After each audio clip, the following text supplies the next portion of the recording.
Before we get to your scheduled video, please remember that likes and comments tell YouTube to promote our work to other people, and subscribing to the channel tells you when something new drops. You can also head to the link tree in the description to peruse my books, join us on Discord, or support us on Patreon. You can get episodes of Journey of Wrestling and Violent Profiles early, as well as a load of other treats. Even just $1 a month earns you a name drop for being cool. Thanks for listening, and enjoy the show. Greetings and salutations, fellow flavors of Kool-Aid. It is I, Eric J. Chucky, joined as always by the boy. Dibs on purple. Hey! Isn't it like Graposaurus Rex or something? It's purple. This is the Two Nerds Podcast, and today we are talking about AEW Revolution, also known as AEW Revolution 2024. Sting's last match, the primary feature. Before we get into that, we do need to talk about who's cool. We are contractually obligated. We have been given at least $1 by the following people, thus making them cool. This is legally binding. Any situation in which you being cool is a requisite, this counts. Legally binding in 47 contiguous United States, Alaska, and Hawaii. I'll let you guess which one it's not binding in. I don't actually think we have any sort of power over Hawaii. 47 contiguous U.S. states and Alaska. Yeah. Parts of some U.S. territories, I think it's legally binding. Guam, yes. Yeah. Puerto Rico, they haven't voted on it yet. No, yeah, it's coming. It's coming in the next election. But that's going to be Rob, a guy from Ohio, Passion Killer 711, on the tip of your tongue, Harmony, and True City KTL. We talk about pay-per-views live, well, AEW ones anyway, in the Discord. So now's a good time to remind you we have a Discord. You can come chat with us in the Discord. You can rate the matches, talk with the people, enjoy fun memes, talk about AEW's cameraman. A lot of time spent talking about the cameraman, I'm going to be honest. So yeah, spoiler-free review. One of the better AEW pay-per-views I've seen in a while. Not without its down points. I'm not usually this guy, and it probably doesn't mean as much me saying it in the first place, but I'm glad I was there for Sting's last match. I like that I was there. I like Sting. I was never a WCW guy, but he's really grown on me over the years. But I wouldn't be me if I didn't say I want to believe that this was Sting's last match. But I've been hurt before. I wouldn't be surprised if he he's old, man. He's really old. I want to believe. Tony Khan tried to get him to stay on for another couple of months, and he was like, Tony, you don't understand. Not only is my body failing me, but so is my mind. Every time I go out, every time I leave that curtain, I have huge anxiety attack. I can't do this anymore. He tried to get him to stay till Wembley for obvious reasons. Yeah, you gotta. If you're Tony Khan, you gotta give it a shot, right? Yeah, it wouldn't be the biggest surprise in the world if he came back for one more match sometime down the road. I am choosing to believe that he was being honest with us. If he changes his mind later, I'm not going to be mad. But sometime down the road, he's going to be Ric Flair age. Whew. So I don't know if he's going to get back in the wrestling ring. I think he's just got a better head on his shoulders. He's also always seemed like a more normal guy than a lot of pro wrestlers, weirdly. So I didn't get into Sting until, within the last 8 years, I think. I started watching old WCW and just really became enamored with his transition to Crow Sting and who he was before then, and how to this day the man does not put on a character to deliver a promo.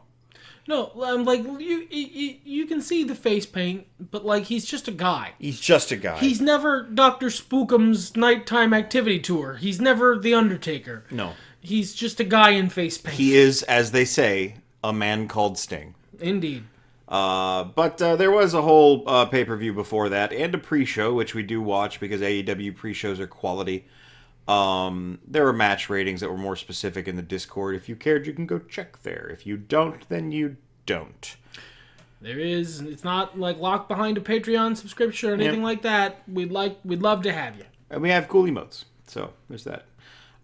So our first match, it's been a while since we've talked. You know, I'm remembering that because the last time we spoke was December about AEW. We basically do their pay-per-views. Yeah. I'm sorry I have to say this in front of you. Go ahead. But this match was Private Party with the Total Nonstop Assholes versus the Bang Bang Scissor Gang. So, the BBSG is composed of the Acclaimed and Bullet Club Gold, two factions I really like. Basically all the members of, and think are fun. The combined faction, a lot of guys, it's a little messy, but it's a good time, and they're telling interesting stories with it, which is not what I expected from the big super group. I expected it just to be a fun way to sell merch, but they're doing something with it, and I like that. I fucking hate the name Bang Bang Scissor Gang. It's stupid. It's bad. It makes me feel bad and stupid every time I say it. I don't care if it's over. You're all wrong. I don't mind it. I feel like everybody is lesser for being a part of this group. And that can happen with super groups a lot. Yeah, and I feel like it's happening here. I'm not thrilled to see these guys come together like I was when the Undisputed Kingdom came together and then immediately disappointed me. This is just kind of like the Guns aren't being as interesting. I will say, thankfully, Max Caster has been talking less, so that's nice. Jay White's not as interesting. Everyone being in a big supergroup means everyone gets less TV time individually. I guess really the only one who hasn't suffered is Bowens because he's actually gotten more mic time. Yeah. Well, because that's part of the story they're doing is that Max Caster is clearly not vibing with this. And I've fallen off pretty hard on Max Caster in the last year. You really have, yeah. The less said about Billy Gunn, the better. Well, you know, Max really impressed me. I started out not caring for him. And he won you over. Then he won me over, but then he did whatever the opposite of that is. He's been stagnating, and one of the things I really like about this storyline, the BBSG, is that it's providing much-needed character growth for Max Caster. Platinum Max has needed some new shit to do for a while, and this is new shit, and I'm excited for it. But it does come at the cost of the Guns' individual development and TV time, and Jay White to a certain extent. What he's doing has shifted, and I don't... It's like they started a super group with the intention of destroying it, and I don't... I mean, absolutely they did, yeah. Yeah, but I don't... I don't know. It's like opening your movie with, this movie is going to suck. Well, it's about the story of how this... It's just because a biopic happens to have a band breaking up in it doesn't mean the story is less interesting because you already knew that the band was going to break up. I mean, I guess my investment is just low in seeing how these two sets of nitwits sabotage the shit out of each other. I don't like... But we're not there yet. Currently, No. they're mostly just getting along. They're pretending to, anyway. This match was really disappointing. Private Party isn't as good as I remember them being when AEW first started. I blame ring rust. Mark Quinn was injured for a long time, and he seems to have had trouble getting back in the saddle. And Isaiah Cassidy lost us a few steps without his tag team partner.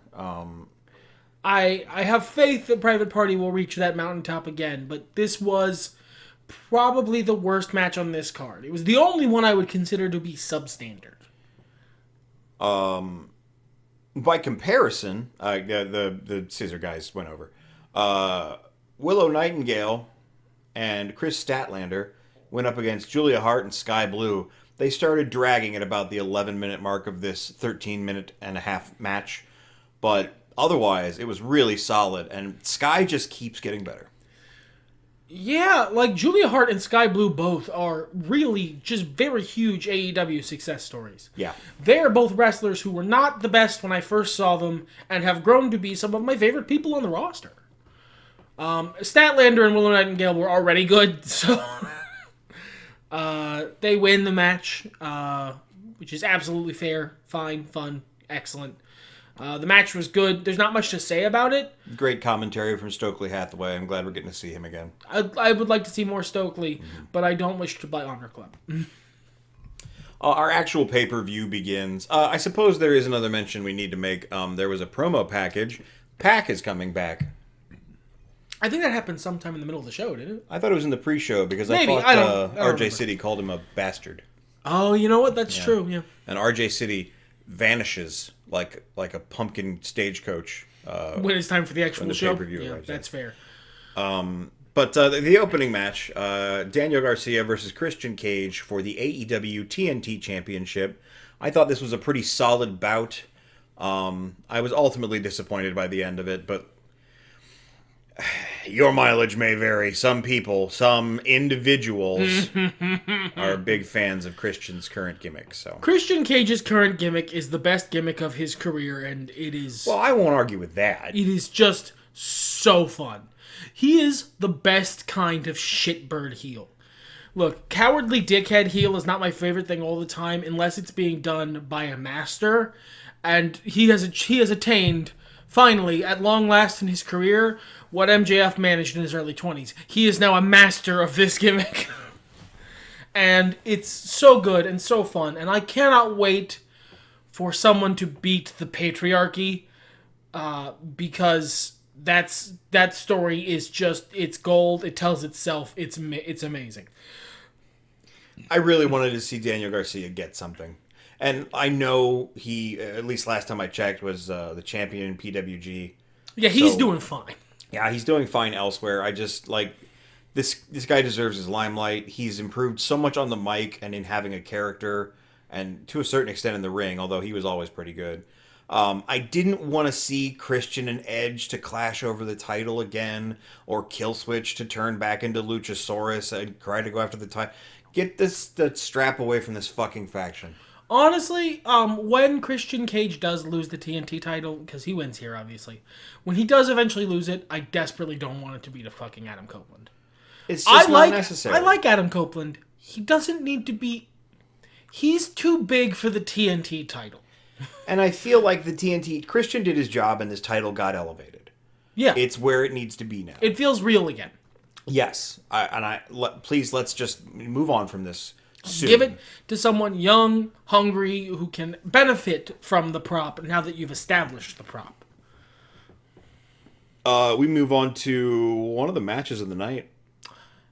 God, this fucking show had so many really excellent wrestling matches on it. Yeah, really, really good wrestling. It had excellent wrestling matches. It had an all-time excellent wrestling match with not much story. An amazing wrestling match with a lot of story. And then a good wrestling match with the most story. I've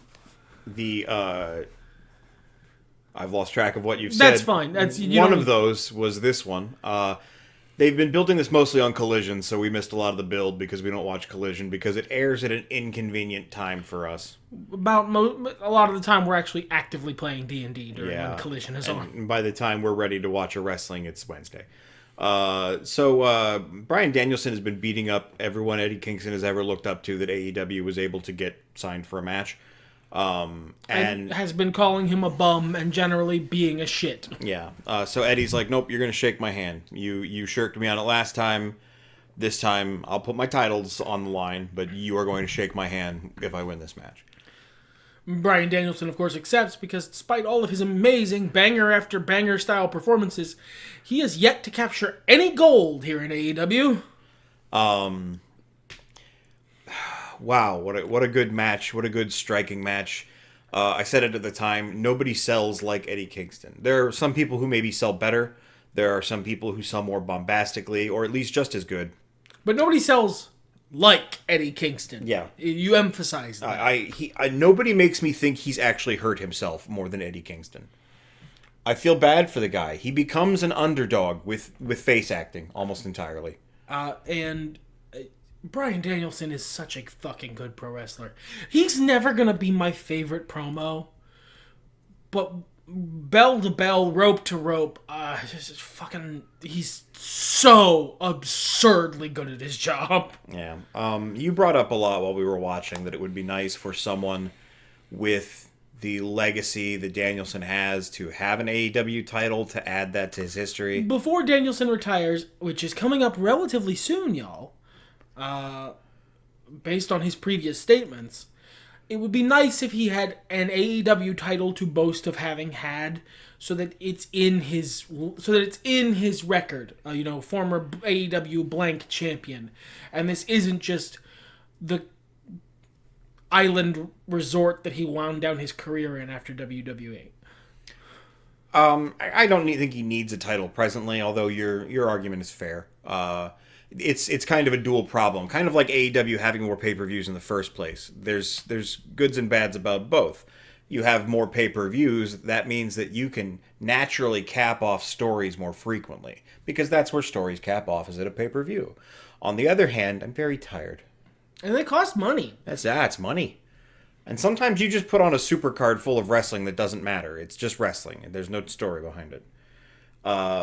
But in this sense, yeah, Danielson having that accolade to put on his list, kind of chiseling his time in AEW into the Rock, as it were.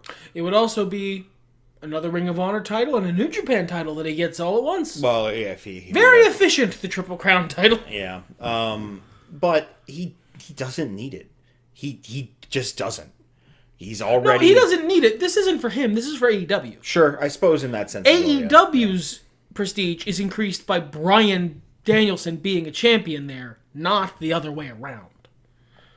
I'm fine with Adam Copeland not gaining any gold in AEW, because this can just be the cabana where he winds down his career. Right. It increases the prestige of AEW to have Daniel Bryan have been a champion there. Well, that didn't happen tonight because Eddie won. Nope, and I'm very happy about it. I want Eddie Kingston to hold those titles for a long time. God damn, he's just... He tells the best story in the ring. They did, in fact, end up shaking hands after the match. A lot of show of respect. An amazing promo on Twitter following that between the two guys. Just, I don't know, spectacular. One of my favorite Bryan Danielson promos ever. Yeah, it was very solid. I like that he's got unhinged eyes even when he's being sincere. Well, I mean, he just is that. Well, yes. This was followed by the Not Meat Madness All-Star Scramble match. We couldn't get all the meat, so we put in some veggies.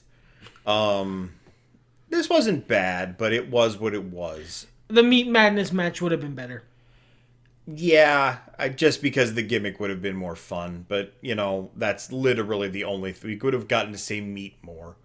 I wanted to do that. Dante Martin, Magnus, a luchador from CMLL, Brian Cage, Hook, Lance Archer, Powerhouse Hobbs, Chris Jericho, and Wardlow were all vying for a shot at the AEW World Championship. Wardlow won, as was obvious he was going to win with his amazing promo a couple weeks ago, I think, at this point. Well, and the fact that that's what the storylines are building towards. So unless they really wanted to cuck the Ultimate King guys, then, they really needed to give that stable some ups. The United Kingdom has talked a big game. Until this show, they haven't really delivered on it so much. No. Well, I mean, with their leader injured and their primary target injured and Wardlow being in their group and also whoever those other two guys are. Who are champions already, to be fair. Yeah, I don't... makes my head tired, but whatever. Yeah, they needed something. They came together under uneasy circumstances. This pay-per-view's done a lot for them. This was a good match. I don't have a lot to say about it. It was what it was. It was a fun, big battle, like a big multi-man match. Yeah. It was...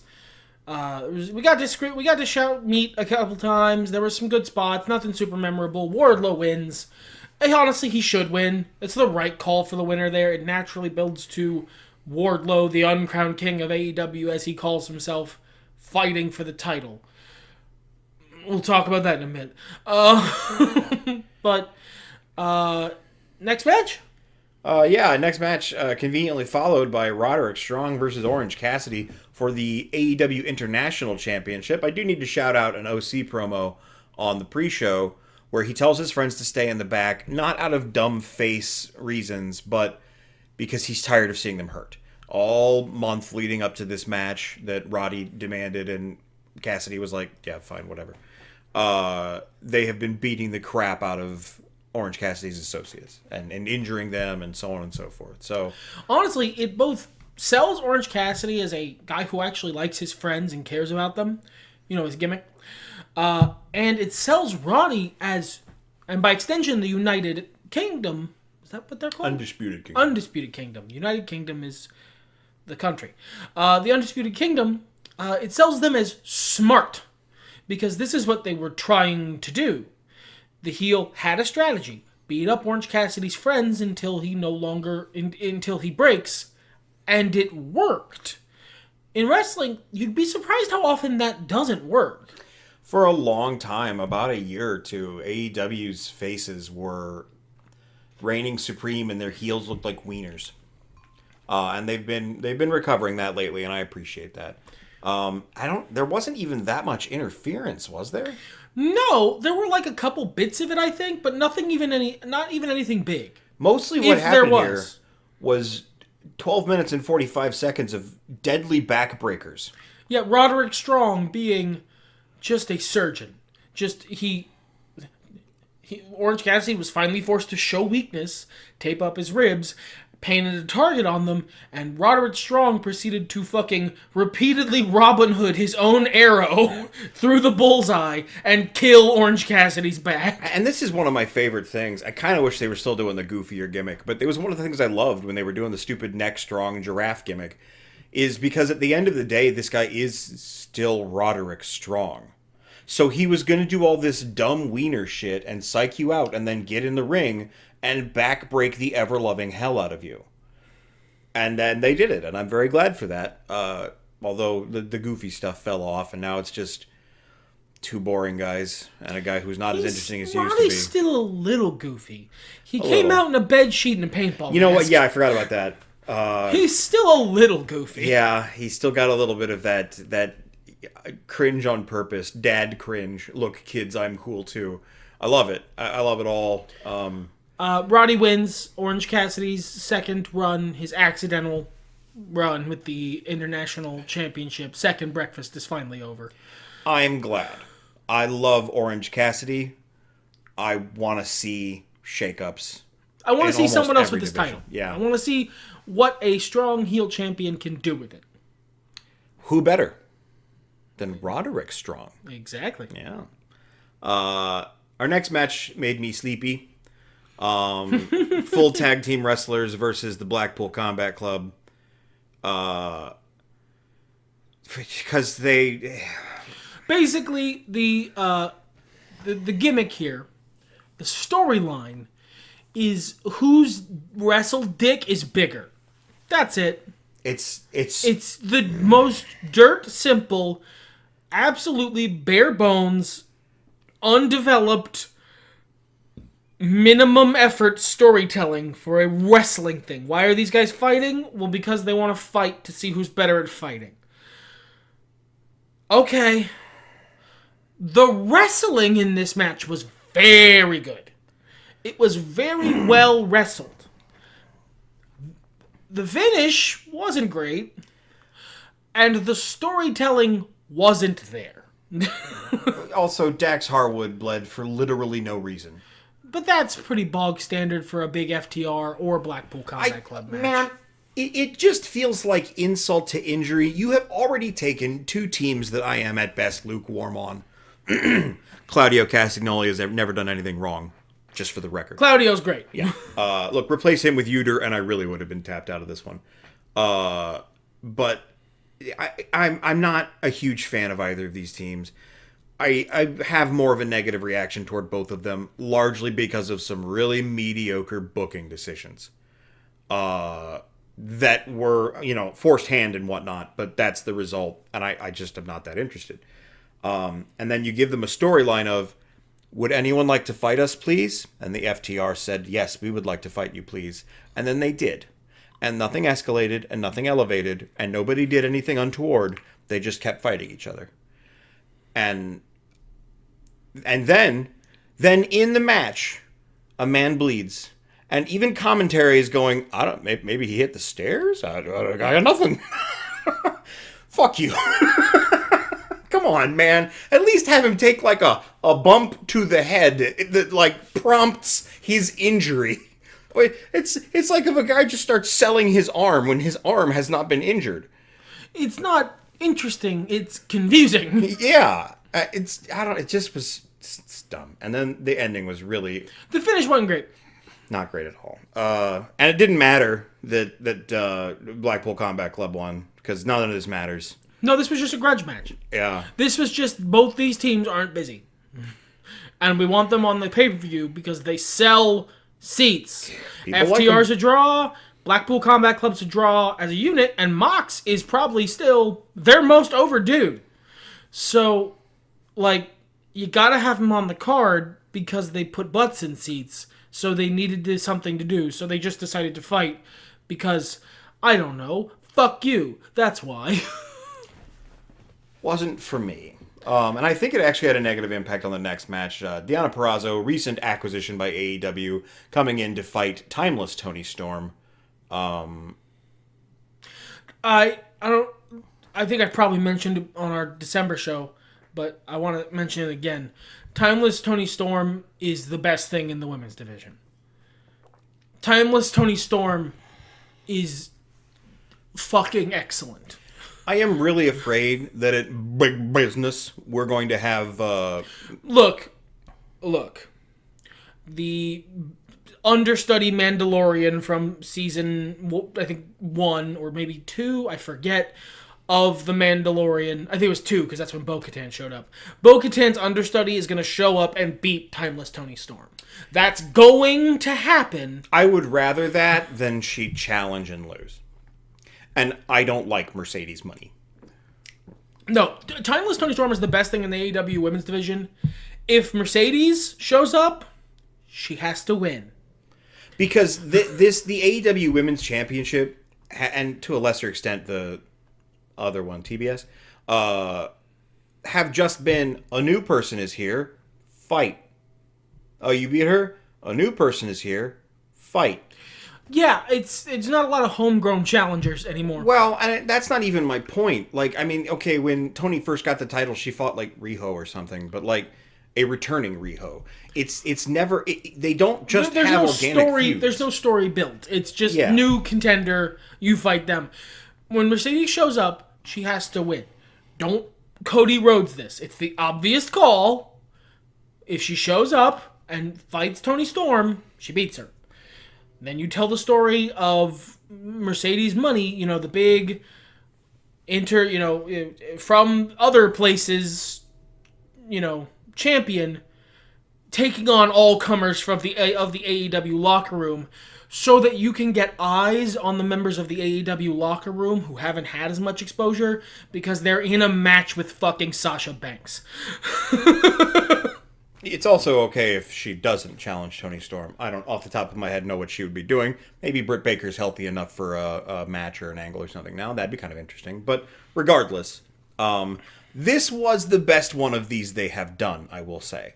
Deonna Purrazzo and Toni Storm have actual history. The fact that Toni got a tattoo... Got a real-life tattoo for this match. For this gimmick. Yeah, that's spectacular. The dedication is admirable. Honestly, that's why Timeless Toni Storm is good. Timeless Toni Storm is an excellent example of the fact that just fully fucking committing, you can make almost any gimmick amazing if you're good enough. Yeah. Toni was successful here. I just didn't get into this one as much. I was still pretty tired from the last match. Honestly, it was probably the last match that drained you, because this was fun. Really, it was fun, and I was really looking forward to it. I would say Mariah May came out as like the old Toni Storm, because Deonna Purrazzo had been saying, I want to see the old Toni Storm, so she came out with Toni Storm's old gimmick and music and entrance. Just let her keep it. It's way better than what she had. Literally, just have her be old Toni Storm. Have her be Tony's understudy. I'm not joking. Just let her keep the old gimmick. Fire her. Our next contest lit me back up, though. This is also one of the matches of the night. Konosuke Takeshita versus Will Ospreay. This is another, I don't know, these guys have nothing to do and we need them on the card match. But I liked how they set it up. I like that Don Callis went. The Callis family is so strong, and I will prove it by having two of my guys fight, and everything will happen okay. Plus, you'll see two of the best talents in the industry. And he wasn't wrong. Yeah, Don Callis is my favorite carny piece of shit. He's a heel, but he said, I'm going to put on a match with two of my guys fighting each other, and you're all going to fucking love it, and it's going to be the best match on the card. And he was just right, and he should say it. And this is, much like the BCC match, there was basically no story here. Yeah, that was the build. He mentioned that a few weeks ago. And they didn't even do anything, this swervy, they didn't twist it. Because, it's not like the guy who lost was mad and there was tension in the Don Callis family. No, they fucking hugged afterwards. It absolutely went down exactly how Don Callis said. He spoiled it for us. And it still worked because, crucially, this match was much, much fucking better than the BCC match. If you're not doing a hardcore wrestling match, I think that there is a ceiling for the brawling wrestling style, which everybody in the FTR Blackpool Combat Club match has other aspects to their wrestling. I'm not trying to diminish their skill. No, they're all very skilled. They can choose not to do that. Right. They rely... Their wheelhouse is the brawling style, and you don't have a lot of places to go with that aren't hardcore spots that are still within the brawling style. Whereas this incredibly Japanese-paced, classically Japanese-paced, very technical, lots of strikes, lots of suplexes match was astounding, and they kept taking it to another level. You could say it's similar somewhat to the Roderick Strong Orange Cassidy match, because he kept inventing new backbreakers in the middle of the ring to kill Orange Cassidy with. And you're absolutely right. This was a New Japan match. We just watched a fucking New Japan match, and it was great because when they do that right, it's the best shit. Yeah, it's crack cocaine when it's done correctly. Stunningly spectacular. I hate Will Ospreay's current gimmick on the mic. I love it. When he talks normal, I don't mind. And I mean normal for him. I can understand accents, but this over-the-top shit, it is a nanometer below watching Bane in The Dark Knight Rises. And I am forced to have to sit there and put more effort into figuring out what he says than I have to when Penta is speaking Spanish, a second language I am not fully fluent in. Whereas I am fully fluent in Chav, so it's fine. Well, there you go. Maybe that's the difference. But I love him in the ring. He is unfairly talented. He has a cheat code, and he will take risks like few others. Look, it helps that he's pandering to me. Sure. I love his gimmick. I love the fucking from the streets down and dirty aesthetic of how he speaks. I like the older entries in the Assassin's Creed series, and I like the Green Ranger. That's pretty much just Will Ospreay's gimmick, if I list all those things out in a row. Yeah, Ospreay was the victor, and that's smart, being as this was his first match fully contracted to AEW. His first match as someone who is all elite. Mm-hmm. Takeshita is just consistently excellent. Takeshita's time will come, I hope. I hope AEW doesn't do him dirty. Takeshita has solid wins against Chris Jericho and Kenny Omega. He's a made man. It's just a matter of when he's going to get gold. Action Andretti has half of that. That and a cup of coffee. Nah. Takeshita is a made man. It's just a matter of when he'll get gold. And that's what I'm saying, is I hope that he gets to that point before they fall off on him. Because I think he's exactly as talented, if not just greener, in the metaphorical sense. Obviously, nobody has more green than Will Ospreay. He is the greenest man. I should mention, we had Kyle Fletcher return to AEW TV at the end of this match, and he and Will Ospreay are going to be fighting on Dynamite. Very much looking forward to that. Again, another Don Callis family thing. And a different Kyle that we skipped. Yes, we did skip this. I wanted to mention that as well. Kyle O'Reilly made his return at the end of Roderick Strong and Orange Cassidy's match. It looked briefly like he was going to join the Undisputed Kingdom, but no, he's way too sad and tired. I don't think that was he's way too sad and tired. I think that he was touched that the fans were over the moon to see Kyle O'Reilly. And he was like, I can't listen to them. Yeah, I think he was just too... I mean, I think there's storyline stuff going on, but I think IRL... He was just too moved by the moment and got all sad face in the ring. And it was delightful. I'm glad Kyle are here. We need a couple more Kyles. They could make a stable. Yeah. The O'Reilly factor. Okay, moving on. This is the main event, theoretically. It's what they billed it as anyway. Our title match. Hangman Adam Page, Swerve Man Strickland, and Samoa Man Joe competing for Joe's AEW World Championship. Joe is excellent. Samoa Joe is a near perfect heel champion. He is a tank.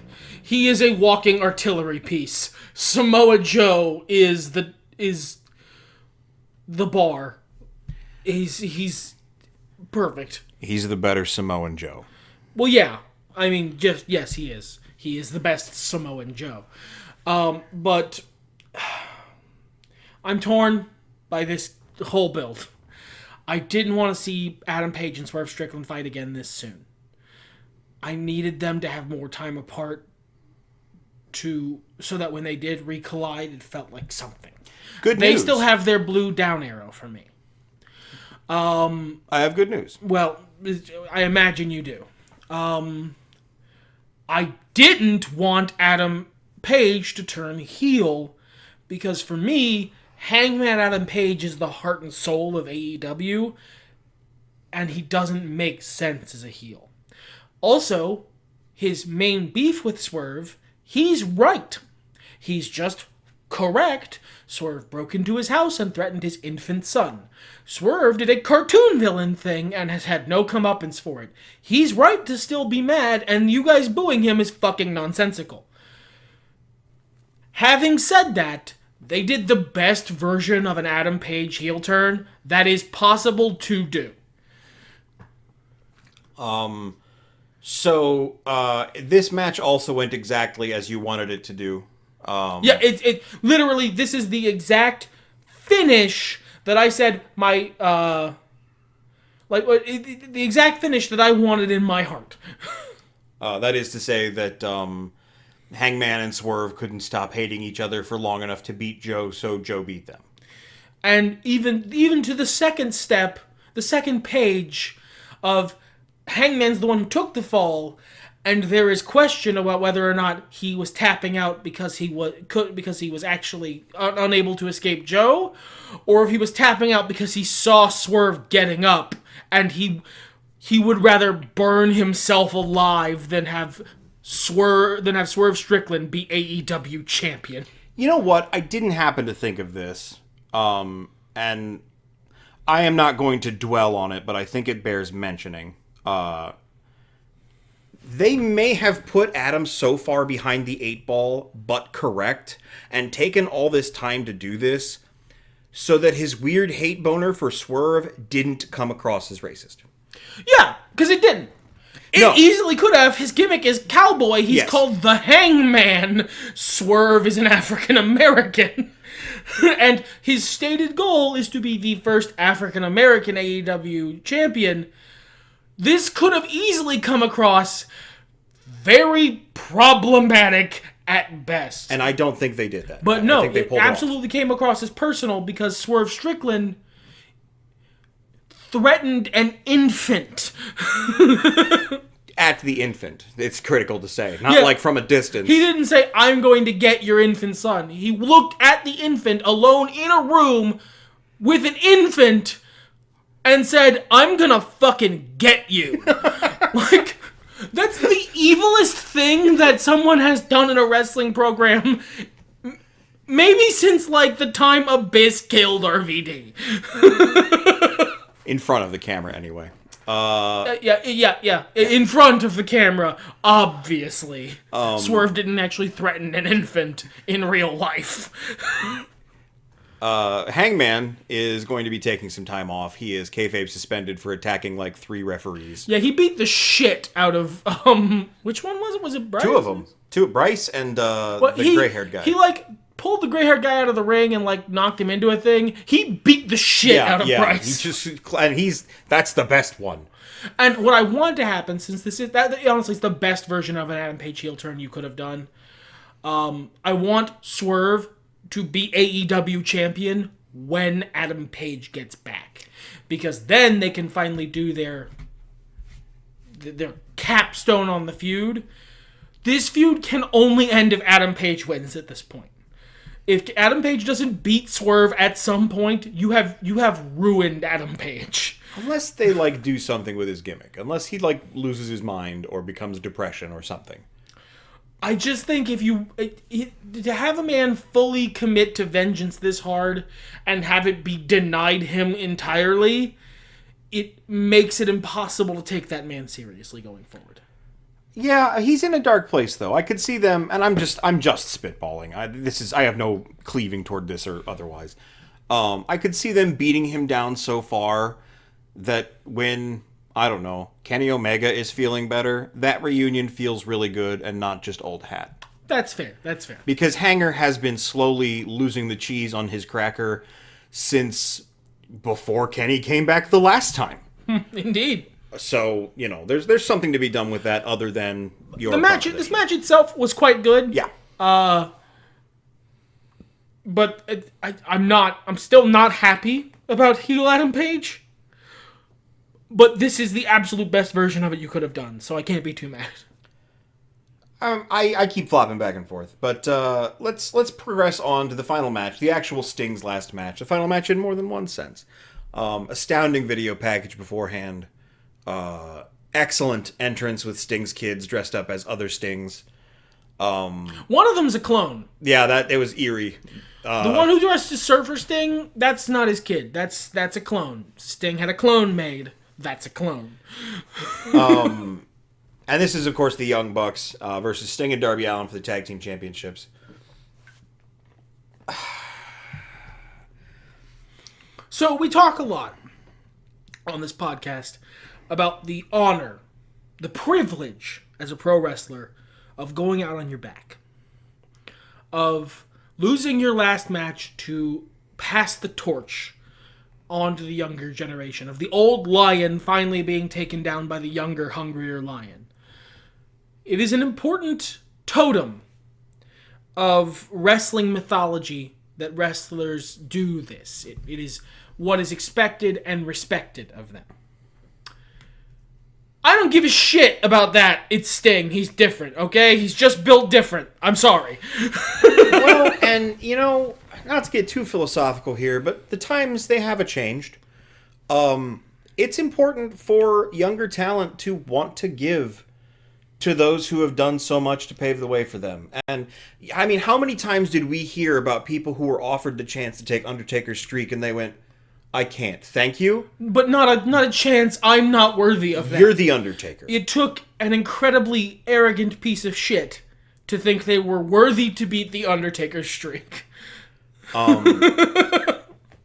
So, I don't know. As much as I get stuck on a lot of the old rules, like your boots in the ring and such, William. But you're right, the times are changing. There was an argument made on the internet, and I think might have merit, that's a holdover of the territory days. Mm-hmm. And it's a holdover of kayfabe. Because we as the fans know who Steve Borden is and what he's done for the industry and the terrible last match he had. Yeah, I mean, it's... Kayfabe is dead, and it's been dead for 30 years. So it might be time to start retiring the kayfabe totems in favor of new traditions that fit the modern wrestling audience better. Sure, there is that bittersweet, moment of the old Salt has finally gone out. He's finally been defeated, and he knows it's time to hang up the thing. I almost just quoted Mega's lyrics at you guys, and I had to stop myself. And the crowd begins to chant his name and all that stuff.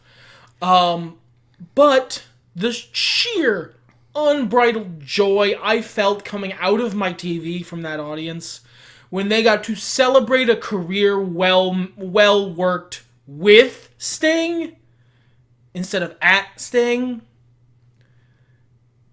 I don't know. There's something to that. There was an important point brought up by Darby in an article he wrote before the match, and it was that not every wrestler gets to go out on their terms. It is so rare that they get to go out on their terms, in fact. And someone else, a lot of other people, in fact, have mentioned that there isn't another name like Sting. And I'm going to, very gently so I don't tick Mike, knock on wood there. There are wrestlers who have been bigger, like Hulk Hogan. Or The Rock. And, you know, they've had their impacts on the industry, but stuff happened. Macho Man, even, he's kind of faded out in infamy. And not because of his actions or anything, just because he got old and fell off. And Stinger is one of a kind. He's the last. It might be. I think it might be Jeff Jarrett's gimmick name, one of the 2 he has. But in a real way, Sting is the last outlaw. Yeah. He's the last guy out the door. Undertaker, Triple H and Undertaker and HBK had an amazing, wonderful, heart-rending match where, Undertaker was the last outlaw of a dying breed. But then Undertaker won and wrestled for 10 more years. Sting is the last one, really. He's the last real McCoy in terms of Attitude Era guys who are still working right. I mean, 80s guys for that matter. He's been there. He was here through the 80s guys, definitely. And give him his fucking flowers while he's still around to smell them. You know? And we did. And AEW did. And yeah, he never lost a match in AEW. Ordinarily, I and Sting would feel like that's not necessary. The tag team title reign, not fucking necessary. Complete undefeated perfection his entire AEW run, not necessary. But this wasn't about what Steve wanted. This was about what Steve deserved. And Tony Khan was by God damned and determined to give him what he deserved. It was an insane match. I can't believe Darby Allin's still alive. Darby, brother, I know that you might not make it back from Everest. It's a risk. But you gotta dial it back. Everyone tells you to do it, and you're like, no, I'm gonna do my own thing. You know what? I don't want to read about you being Wyndham Rotunda in 5 years, brother. You have got to dial it back. He's not going to be Wyndham Rotunda in 5 years. He's going to be like he will jump off of Everest, and that'll be what kills him. Or his car will explode into a flaming fireball of death. He will emerge from the wreckage long enough to give a thumbs up with a skeletonized hand and be like, that was dope, before he dies. And if that's what he wants... Live fast, die young. And leave at least half a corpse, I suppose.